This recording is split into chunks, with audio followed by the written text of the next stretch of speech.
hasi iki cyana kigiye maneke tugarukira aho ngaho. Cika sha, ibyo se ni ibiki? Kandi ibyana by'ubu n'ibicyuma ngiye ubwo naza nkakwireba.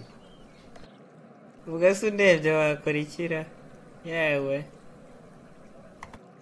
Kandi ubu nje nabanza nkakunyuzamo inki wa cyana, ubu ukina nanjye buri gihe utanzi.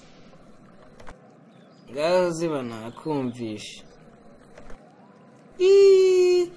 Ako wa cyana, kereka ngufashe ibintu nakukorera, wakunyegereza gatoya nkakwereka.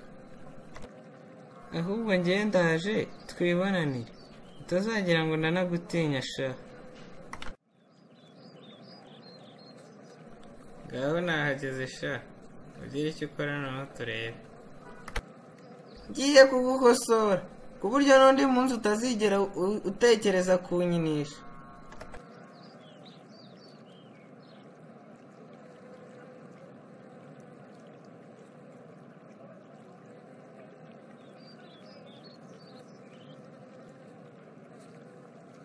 Utazongera kunyinisha n'umunsi wa rimwe wadagewe.